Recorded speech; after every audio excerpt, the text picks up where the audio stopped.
Max Holloway with 3 title defenses, Volkanovski with 5 title defenses. Volkanovski on like a 20-fight win streak in the division. Max Holloway has beaten everyone not named Volkanovski. You're telling me that those two are on par with Khalil Roundtree, Jamal Hill, and Yuri Prochazka? No, they clear him miles ahead. 2 champions, There's not 1 finish. Khalil Roundtree is not a champion. Yuri Prochazka was on short notice, 2 weeks notice, and it was a rematch that Alex Pereira already won. Jamal Hill came off of a 2-year layoff. And Khalil Roundtree knocked him out. And Khalil Roundtree was number 8 in the division, almost beat Alex Pereira, and we already know that ILIA TOPURIA beat his number 8 in the division, and he didn't have any trouble. There was no trouble like Alex had against Khalil. He beat Josh Emmett, who's number 8 at featherweight, easily. Wiped the floor with him all 5 rounds. Different divisions require different skills. Exactly my point. What's going on, ladies and gentlemen, and welcome back to the Hardcore and the Casual podcast. I'm your host, Deadpool, and on today, I am joined by Elijah. How are you doing? Doing good. How you doing, Deadpool? I'm doing great. A little bit hot. It is hot in this room, and the mask is hot, but it's definitely coming off in a minute. Happy Halloween, everyone. It is the Halloween week. I'm trying to get into the Halloween spirit. Yes. Other than that, we're coming off of a great card in UFC 308. Our live reactions are on the channel. We pulled in 15,000 views in the first 3 days. Thank you, guys. You guys are awesome. We probably have a few new subscribers from last time You guys are joining great. us today. This is Elijah, for anyone new here. He wasn't on that episode, but this is the one that I usually do the podcast with. Can't really make it to live reactions. He's got work, but always appreciate him coming. Thank you. 308 was a great card, and I am so sad that you had to miss it, but you were out there making your money. All right, give me 1 second. This got to come off. Okay. Get off of me. Ugh. Okay. Now, where were we? All right. This is Justin back now. No longer Deadpool. I'm your host, Justin. All right, so I think we could just start off running down the card. We're probably going to talk about pound for pound, fighter of the year throughout the episode once we get to that point, and then we will be predicting Moreno versus Albazi at the end of the episode. But for now, let's start from the bottom and make our way up. Starting off, Fakardimov versus Carlos Leal. Robbery of the night, if we're doing a category at the end of the year and we're doing our categories for wins, losses, this and that, KO, if we do robbery of the year, this is going to be one of the entries. Like, you can have Strickland DDP because I'm sure you're going to want that on the list, even though it's not a robbery. This was a real robbery. Fakardimov, Carlos I already forgot how to say it. I just said it right. Leal. Fakardimov lost this fight. Leal won. There's not really much to it. It was a robbery, and from the first fight, everyone was like, "Oh God, is this really gonna how this night goes?" Who'd you have? I had Fakardimov. You had Leal. So this was one of your few wins, by the way. I So, won this. Yes. Yeah, you won this one. You didn't win the belt. I have the belt now. I won the Interim belt. title. No, you don't get to claim an interim title for that. All right, but yeah, moving up.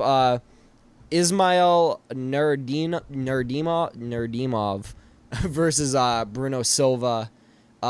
Ismail won. I think you also won this one. I had Bruno Silva. So you had an early lead, but then from here I just started coming back. How did Silva perform overall? Not great. He looked like he wanted to leave. He didn't look like he wanted to be there. No. He didn't look like he was the guy who took the world champion to the limits in one of the world champ's first fights. Yeah. Because him and Alex Pereira banged it out for 3 rounds. This guy, Ismail, made Bruno Silva look like he didn't want to be there. He looked like he wanted to leave. Okay. Farid Basharat going up to 13-0 against Victor Hugo. Farid Basharat. So Victor Hugo weighed in at 145 pounds. Farid Basharat weighed in at 137. So they were like a 10-pound difference in weight. And Farid Basharat still won. Were both these guys undefeated? No. Hugo had 4 losses. Now he has 5. But Hugo was supposed to make 135 bantamweight. He couldn't. He asked Farid Basharat if they could do featherweight. So Victor Hugo weighs in at 145. Farid Basharat had already cut to 135. He weighs in at 137. Dang. Yeah, and Farid Basharat still won. He's undefeated. He looks really good. I think that he should get a top 15 opponent in the bantamweight division now. Okay. I think it only makes sense. I mean, this dude seems like he's pretty good. If he could just go around beating up guys that are 10 pounds heavier than him, I mean, give him a top 15. He's undefeated. He looks good. Other than that, moving up to probably the biggest disappointment of the night, we'll move on to the RDA fight soon, which is another disappointment. But Chris Barnett got injured in the fight against Kennedy Njoku in Njoku. I don't know how you pronounce it, but it was a TKO in the first round. Chris Barnett might have came back from his Achilles tear a little too early. Apparently, he came back in 3 months, and he re-injured it. And then Kennedy just picked him apart on the feet while Chris was hobbling around. 3 months is not enough. We both picked Kennedy, though. Matt picked Chris, but we both picked Kennedy, and Kennedy ended up winning. Yeah, sad for Chris Barnett. I really like Chris Barnett. He is a cool fighter. He is an entertaining guy. Sad to see another injury happen for him. Moving up, Abus versus Bruno Ferreira. So, first round, kind of normal MMA fight, back and forth. Abus won. I think that Abus won the first round. Bruno Ferreira came back in the second round, knocked down Abus, almost finished him. Yeah. Almost finished him. Made it to the third round, and then Abus got the submission in the third round. So, Abus is definitely tough. Yeah. Because Bruno Ferreira is a tough opponent. 12-2, now 12-2. He was 12-1 at the time. And we've seen Bruno Ferreira. He's a tough opponent. And Abus was able to get out of there, get the submission in round 3. So I'd be rooting for Abus. He just has to show up. Yeah, he does. Show up. And he did. He definitely showed up. He got knocked down. He was able to survive. It showed some grit. It showed some hardship. Yeah. It shows that he can get through a tough fight. The Sean Strickland fight, he just fought the better man. Like, Sean Strickland, obviously, top 5 in the division. Oh, yeah, for sure. He's literally the number 1 contender. So, there's not... Can't really argue with that. And other than that, Abus, I think he lost to, what's his name? Calio Bahalio. Oh. He lost to Calio Bahalio in his last fight before this. But again, that's the number 6 guy in the world. Yeah. So he's lost to the 2 of the top fighters in the world right now. Especially the number 1. I mean, exactly, the number 1, and he just took out and also Calio Bahalio knocked out the guy who beat Sean Strickland, Jared Cannonier. Oh. Jared Cannonier is Sean Strickland's last loss before DDP. Yeah. It was a split decision, but Jared Cannonier did beat Sean Strickland. Yeah. And Calio Bahalio beat Jared Cannonier. So these are 2 of the best guys in the world, Strickland and Calio. So Abus looks like he can make it in the division. He showed grit, toughness. I like him. Abus is cool. Moving up to the fight of the night, possibly fight of the year. Rebeski versus Orabayo. That's how they were pronouncing it, I think. Orabayo.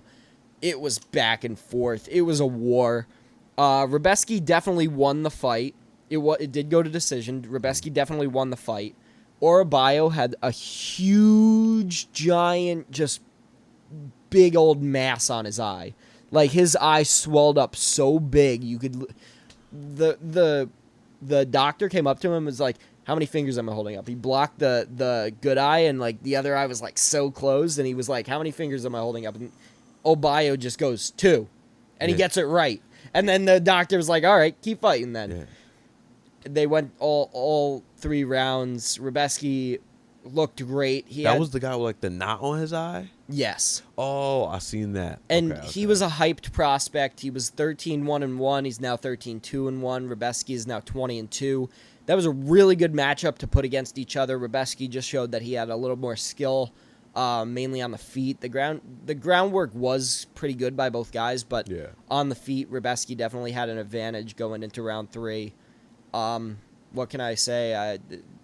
It was a great fight. You should watch it. It's free. It's on the prelims. So if you just sign into ESPN, you should be able to just watch the fight for free. Oh, If you get a chance to, I would. It definitely one of the fights of the year. bet. Moving up to the second biggest disappointment of the night, Rafael dos Anjos tears his ACL in the fight against Jeff Neal. Jeff Neal was looking good. I think Jeff Neal was going to win anyways. He was looking great. He knocked down RDA. He was putting on punishment. RDA got back up and then just tore his ACL.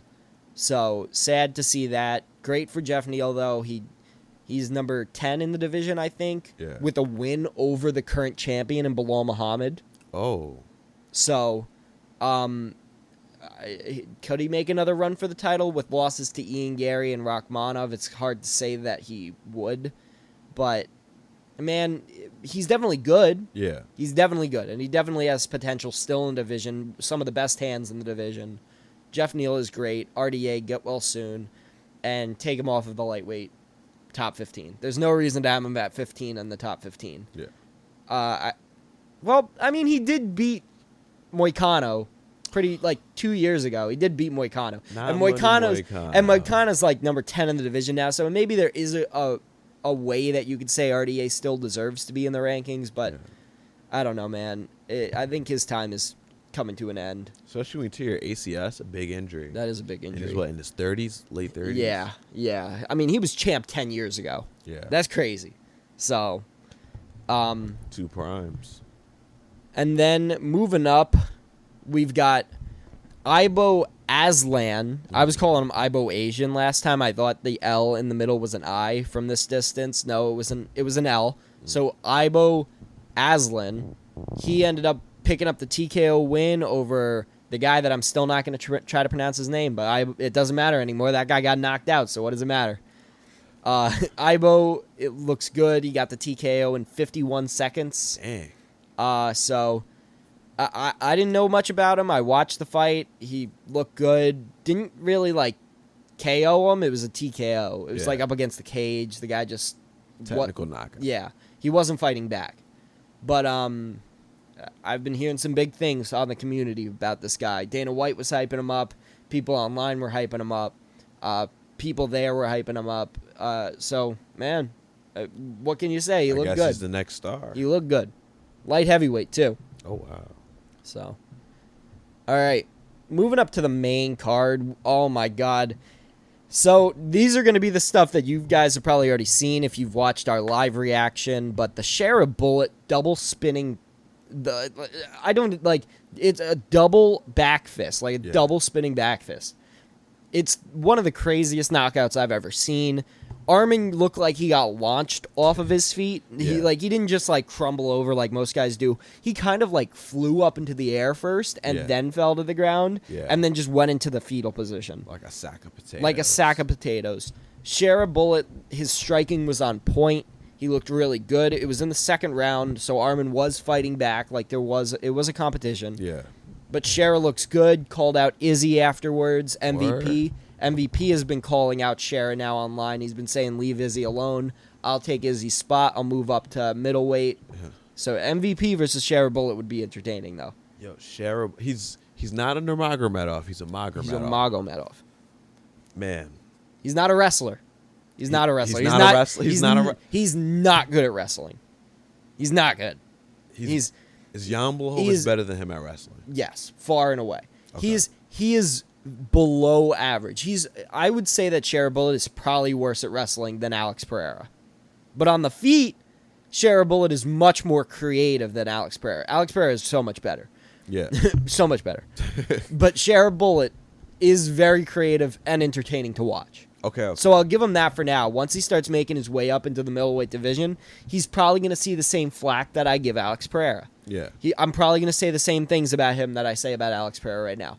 He's not a grappler. He's never fought a grappler. He can't fight a grappler. He's going to get beat up by a grappler. But he's a Magomedov. So what? He's not good at grappling. So it's not just a one thing where I'm only doing it for Alex Pereira. If Shara Bullet gets to that point too, I'm going to critique him too. But right now he's fighting unranked guys. So it's just entertaining to watch double spinning back fists. That's just entertainment, and I like it. But other than that, there's not much to say. He called out Izzy. Not going to get that fight. Still a good call out. Yeah. Yeah. Double spinning back fist. If you haven't seen it, go watch it. I'm pretty sure you've all seen it by now, though. He has good wrestling. No, he doesn't.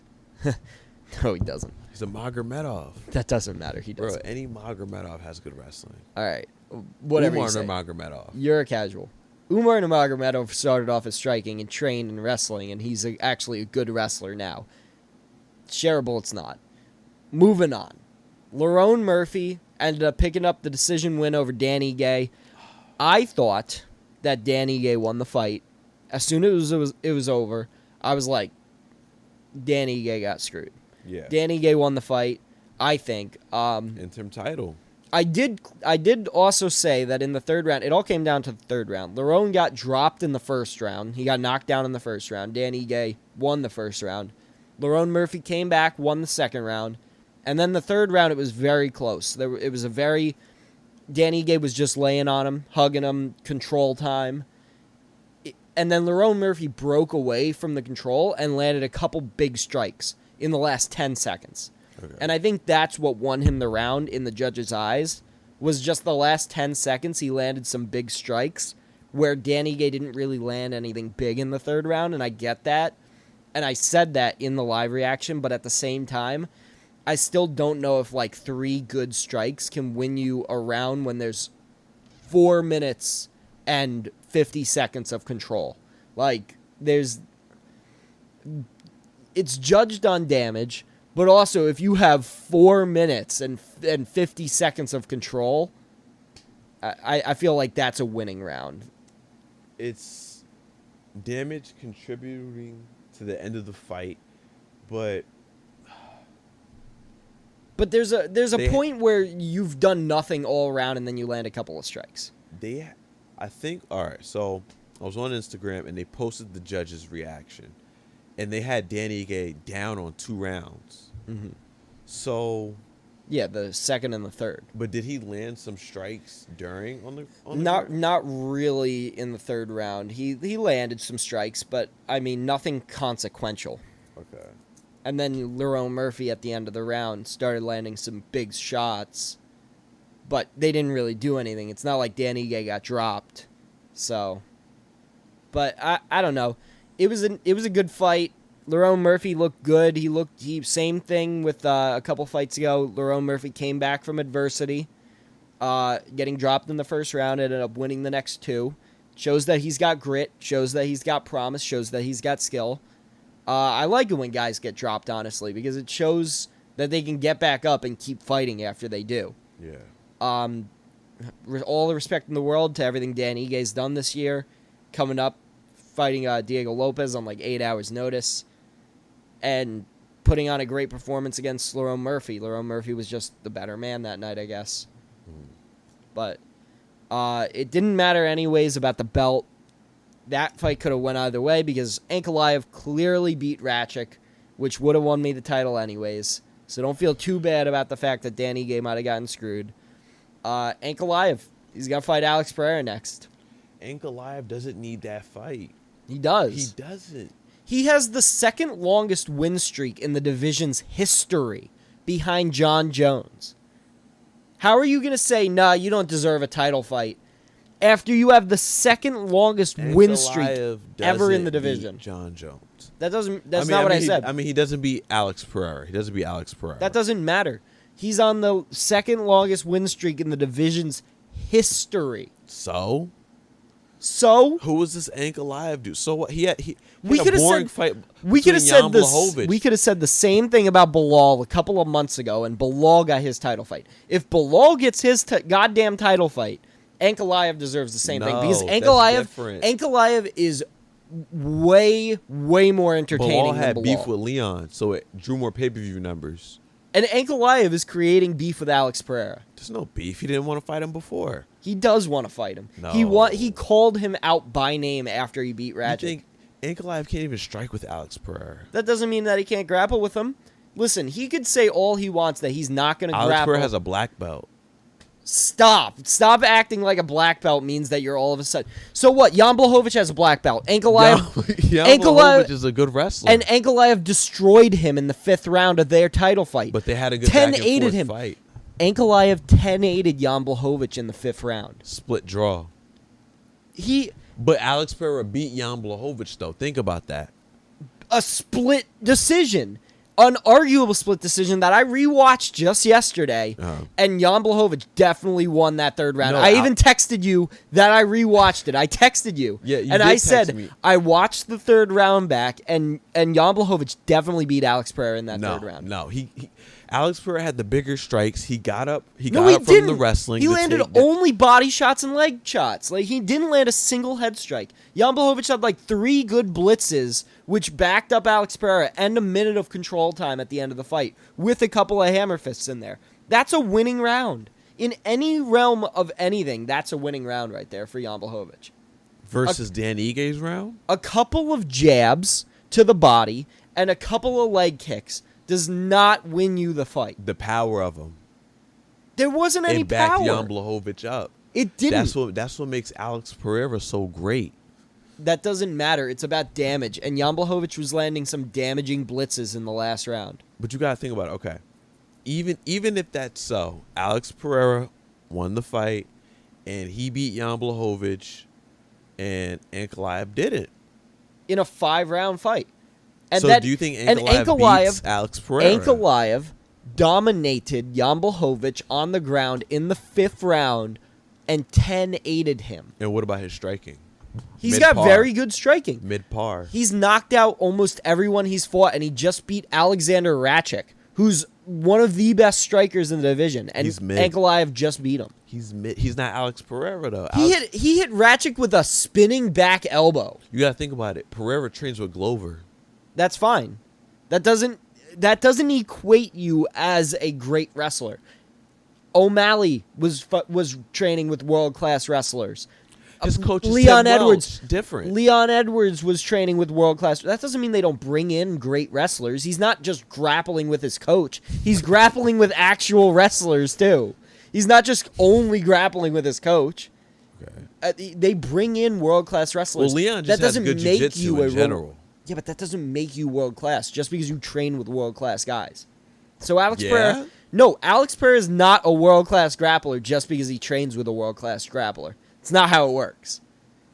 If I went and trained with fucking Khabib for 2 months, I would not be a world-class grappler. He would be, and I'd be learning from him. That doesn't make me that. If you went with Khabib for 2 months, you'd come back better than I was before. No. You would be in the UFC. I wouldn't be as good as Khabib. You'd be better. Stop.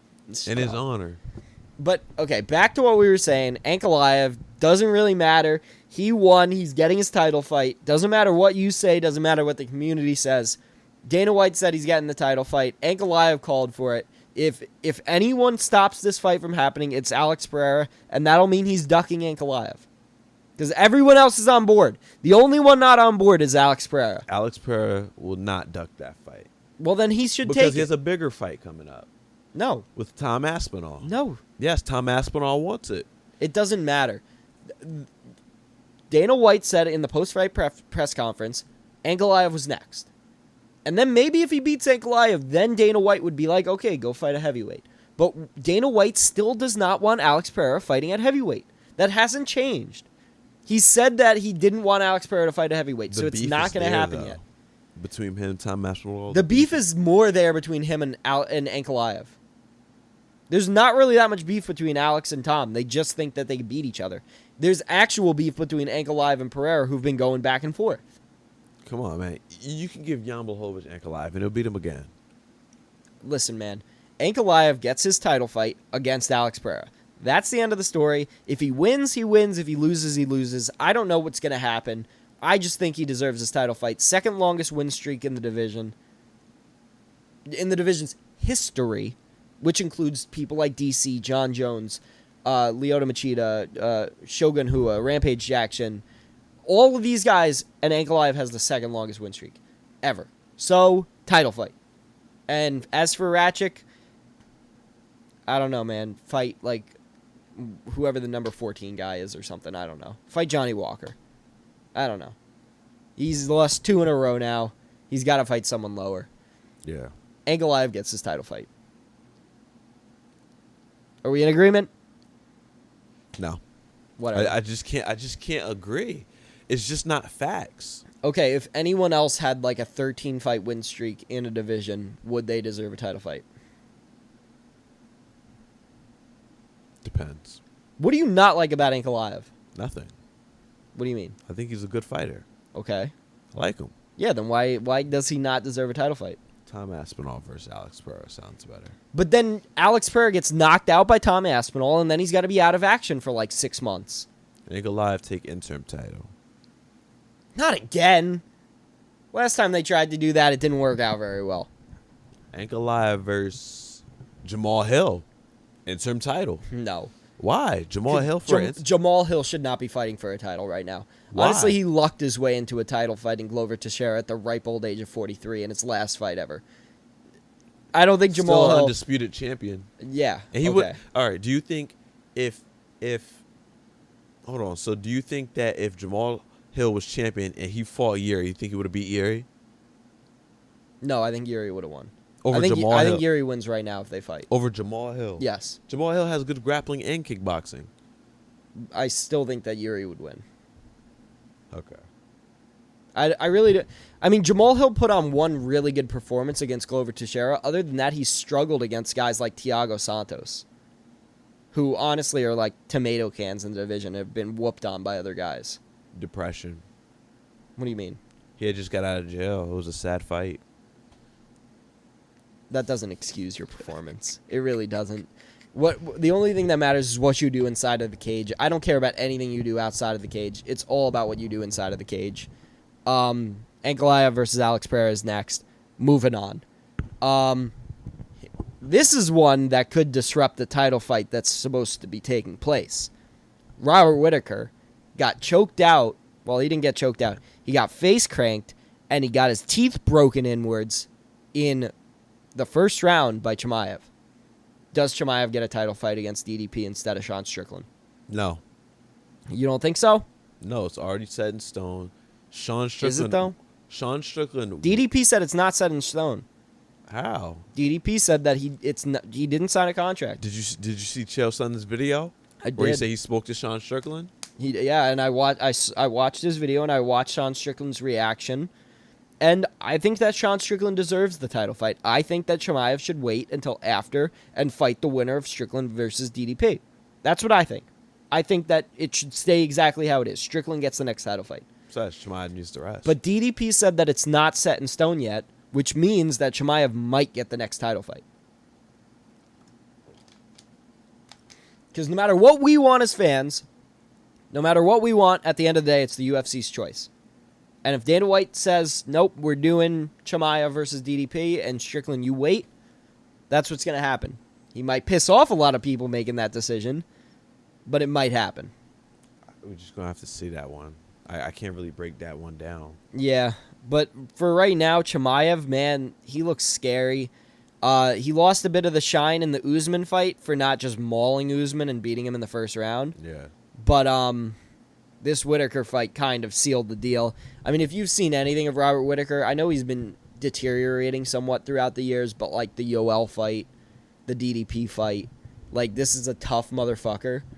And Chimaev went out there, speared him across the cage, grabbed his neck, grabbed his chin, and popped his teeth into his goddamn mouth.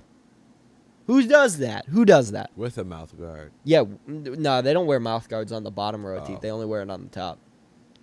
But, yeah, it was this bottom, like these 3 teeth got busted backwards. Even the gum. Yeah, and that's just nasty. That's, I don't know, Chimaev got his aura back. That's all, that's all we can really say right now is Chimaev, his aura is back. He's still that guy. I still think that Strickland deserves the next title fight. I really do. I think they might give it to Chimaev. Even if they give it to Chimaev? Fuck it. Do the first ever UFC triple threat. No, because look, Sean Strickland, he's very open about fighting Chimaev. He says whatever, blah, blah, in the gym. Let that fight build up. Like, oh, you took my title spot. Let that be Chimaev's first defense. I think even if they did do that, at least make Sean Strickland first line defense. Have to. I mean, yeah, I think that those are the next two title contenders no matter what, Strickland and Chimaev, no matter which order they're in. I think they're both going to fight for a title next. Yeah. But, And then even if Strickland loses that one, DDP done lost the title, be like, all right, I want to fight DDP. Man, I don't know. I think DDP might be less scared of Chimaev than he is of Strickland. Because I think he knows how close that fight was against Strickland. Yeah. And he's afraid that he might lose if he does that same performance again next time. Yeah. I think that he actually thinks that Chimaev can't take him down. I think he's wrong. I think Chimaev can take DDP down, and I think he can finish him in the first. I've seen Derek Brunson just ragdoll DDP before, and that's Derek Brunson. And I've seen him shoot for a takedown. DDP tries to sprawl, and then just basically ends up just mounted. And it's like, if you do that against Chimaev's going to whoop your ass in the first round. So, I don't know, man. And people are saying, like, oh, that's DDP before the nose surgery. Well, Robert Whittaker took him down, too, after the surgery. So, I don't know. Chimaev is probably just going to choke DDP out. I think he might do the same to Strickland, too. And then he moves up to light heavyweight, and he does the same thing to Alex Pereira. I want to see how that one plays out. That'd be awesome. But now, I think it's time to talk about the main event of the evening. Max Holloway versus ILIA, El Matador, Topuria. First time Max has ever been knocked out. It was hard. It was really hard. It was really hard. It hurt, but since ILIA is my second favorite fighter, I felt a level of securedness. Like I felt secure because I knew that my boy was still going to be there as champ, leaving its legacy. Ilia Topuria is great, but my boy Max Holloway, that one hurt, man.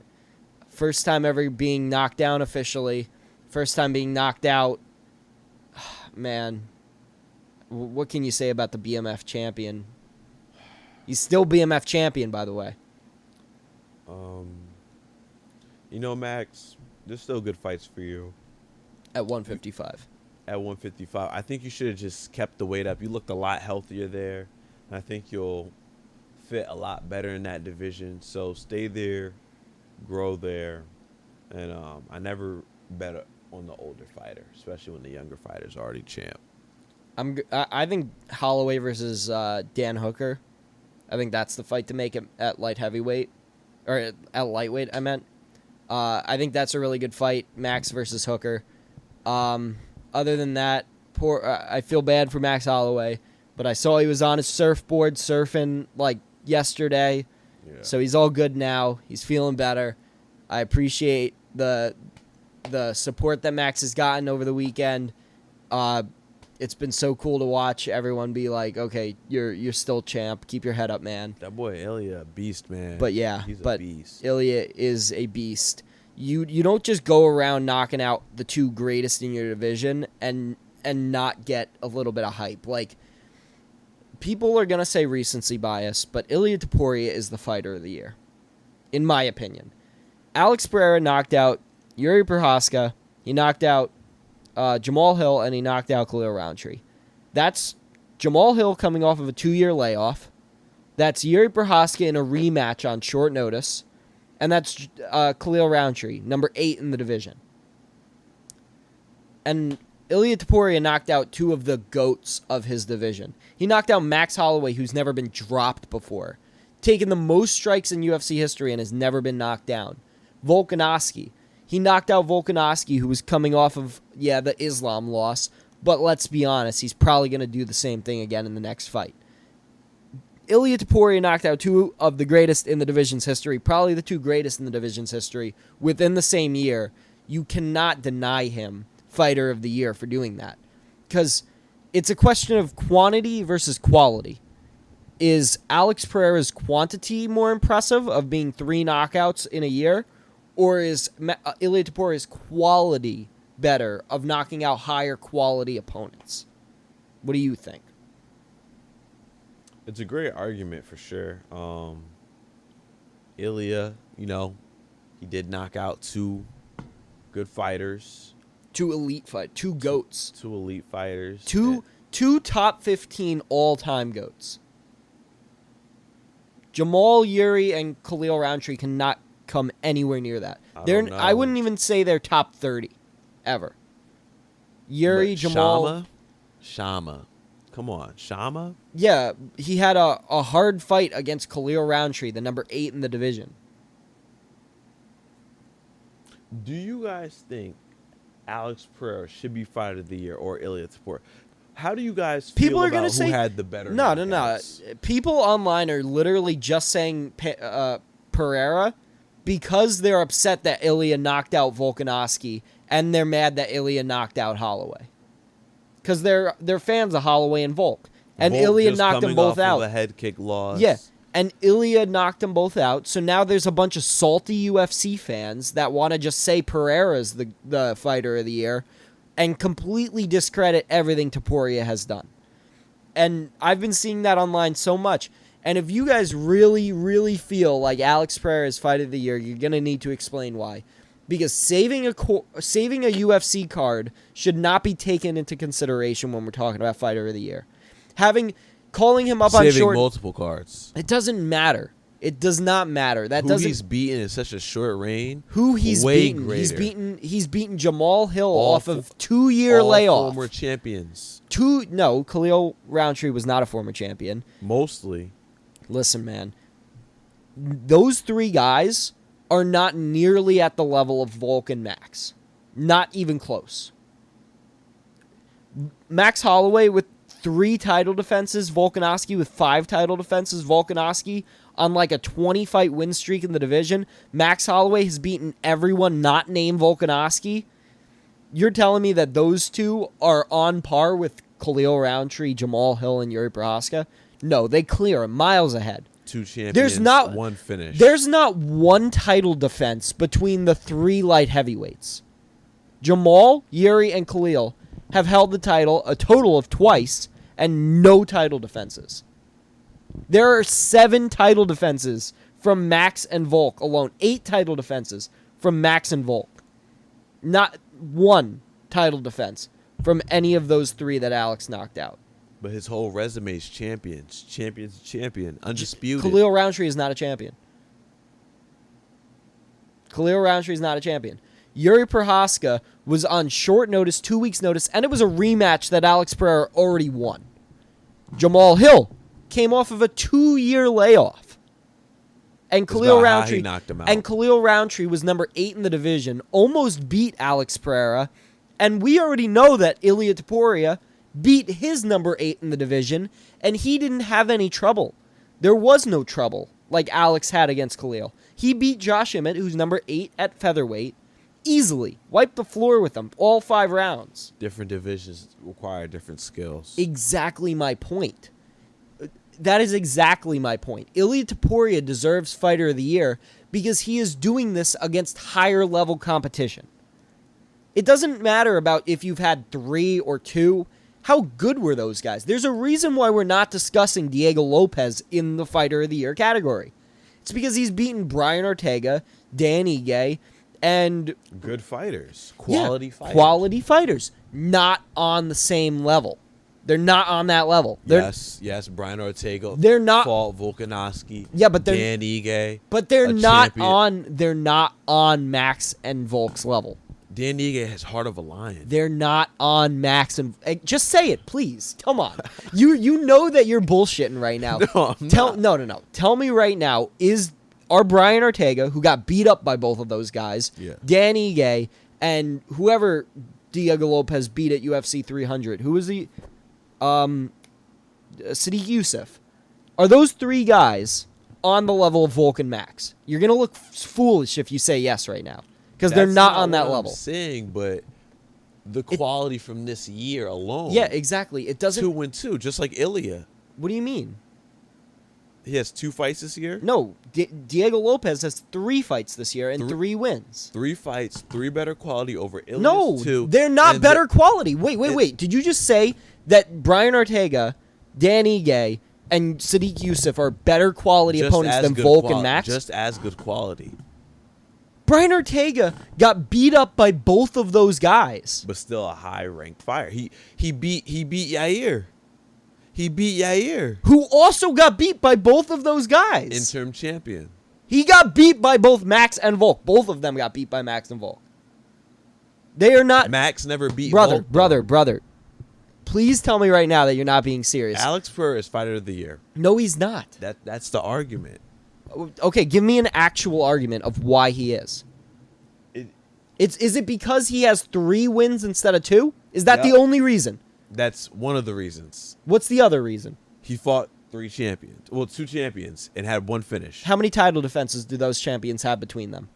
It's not about How many title defenses? Just answer the question. How many title defenses do they have between them? Pereira has 3 title The answer? defenses. No, but how many title defenses do the guys that he beat have?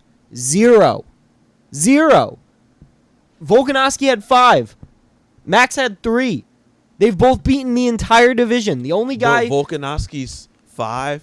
3 of them were Max, Ortega, Yair. No, 2 of them were Max. The one he won the title for Max. Okay. 2 defenses against 2 Max. for Max. Korean Zombie, Yair, Brian Ortega. Okay, who has Jamal Hill defended against? Who has Yuri Prohaska defended against? He beat no Glover. One. They both beat Glover. Who have they defended against? Yeah, they beat a 43-year-old. Congratulations. They had terrible injuries. They beat a 43-year-old. Lethal assassin. They beat a 43-year-old. Congratulations. It shows that age doesn't necessarily matter. Age matters when you're 43. And Yuri Glover was losing. Yes, Yuri was losing to Glover. So how are these high-quality opponents? They're not. You're admitting it right now. Yo. Without even knowing it, you know that they're not high quality. Bro, both of these guys are coming off big injuries. Yuri, one of the worst shoulder injuries in UFC history. And then you're helping Jamal my Hill, point. But they were good before then. But then they got injured, came back, and now they're not as good anymore. But they're still and Alex healthy Pereira and still beat lethal. them. Alex Pereira beat a bunch of guys coming off of 2-year layoffs and the number 8 guy in the division. That is not fighter of the year Jamal shit. Hill's number 3 in the division. So he's number 5 in the world. That is not what I am saying. I am saying that he came off of a 2-year layoff after an injury and then got knocked out. You got to take that into consideration, that he came off of a 2-year layoff. Yuri Prohaska. Alex had already beaten Yuri Prohaska. We already knew he could do that. And then injury. And then he just did it again. And then Khalil Roundtree, the number 8 in the division. These guys, he has 3 wins. Their quantity is higher than 2 wins. Yes, 3 wins is better than 2 wins most of the time. Not when we're talking about 2 GOATs versus 3 randos. Okay? We're talking about 2 of the greatest in the division. You can say Max, but Volk is mid. He beat Max 3 times. Mid. Is Maybe Max is just mid. Let me ask you this. Is Yuri Prohaska one of the GOATs of the light heavyweight division? Yes. What? Is he top 5? No. Is Jamal Hill top 5 all-time light heavyweight division? Top 7. Is he top 5? Top 7. Is Khalil Roundtree top 5 all-time light heavyweight division? Top 15. Okay. Is Max top 5 all-time featherweight?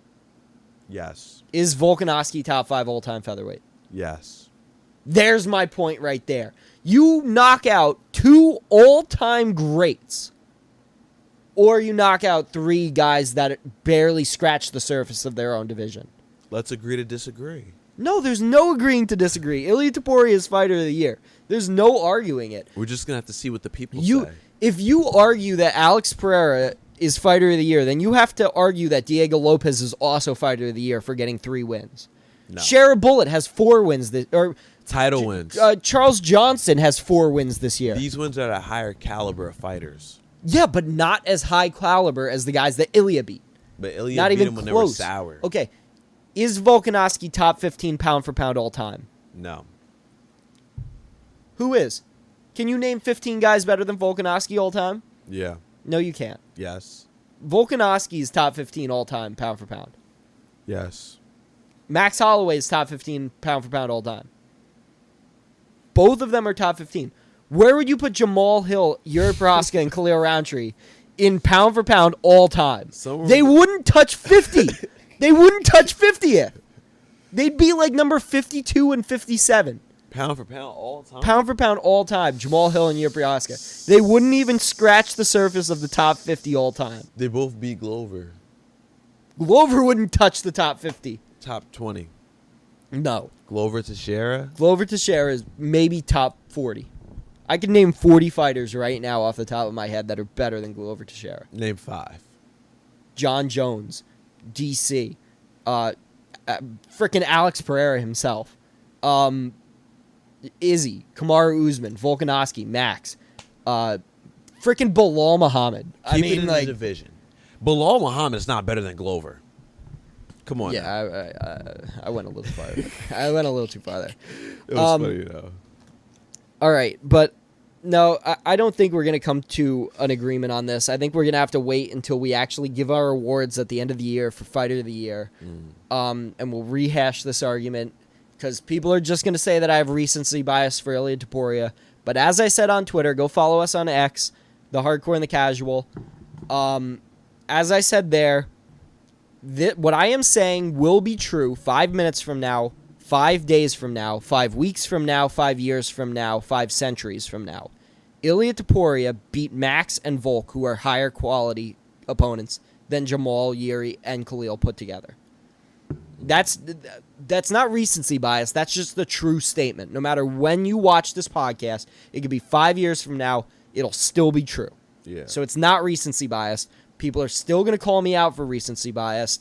So we'll wait. We'll wait until December, redo this conversation, and see if anything has changed. Yeah. By then, maybe Diego Lopez knocks out 2 more guys, and now we're talking about Diego Lopez in the conversation. Who knows? I don't know. We'll figure that part out when we get there. But for now, I do want to mention pound for pound. Right now, pound for pound, does ILIA Topuria move at all? Yeah. Where does he move to? Because right now, Islam is number 1. Pereira is number 2. John Jones is number 3 on the official list for UFC. And then ILIA is number 4. Bilal number 5. That's stupid. Bilal should be lower than DDP and Merab. Whoa, wait, are you serious about that? Yes, Bilal is number 5 ranked pound for pound. It makes no sense. No. Think about this. DDP beat Whitaker, Strickland, and Izzy, all within the last year. Merab beat Jose Aldo, Triple C, Piotr Jan, and O'Malley, 4 former champions. So DDP beat 3 former champions. Merab beat 4. Merab beat 4 former champions. DDP beat 3. Bilal has beaten a total of 1. Leon Edwards. That's it.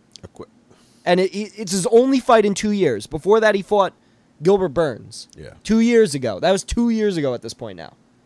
And so within 2 years, he's beaten 1 guy, and it's the only champ he has on his resume, and somehow he's number 5. And it was a hard-fought fight. Like, we watched it. Leon Edwards almost won that fight. Yeah, literally in the 5th round. Like, how is Bilal Muhammad ranked number 5 pound for pound? It makes no sense. That's actually a fight you could give a rematch to because of how close it was. Yeah, I'd even put Tom Aspinall above Bilal Muhammad right now, pound for pound. Oh, he's not? He's not. Wow, that's crazy. Bilal Muhammad should be like number 7. Having him at number 5 above DDP, Aspinall, and Merab is crazy because they all have victories over former champs. He does not. Well, Tom Aspinall has victories over former champs too. And I think they've all had better performances than Yes. Bilal Muhammad. Yes. Yeah. More dominant performances. I mean, Tom Aspinall has knocked out everyone. Merab has beaten 4 former champions. DDP finished 2 former champions. And DDP can strike. And beat Sean Strickland. Yeah. So, I mean, there's... And DDP's heavier than Bilal.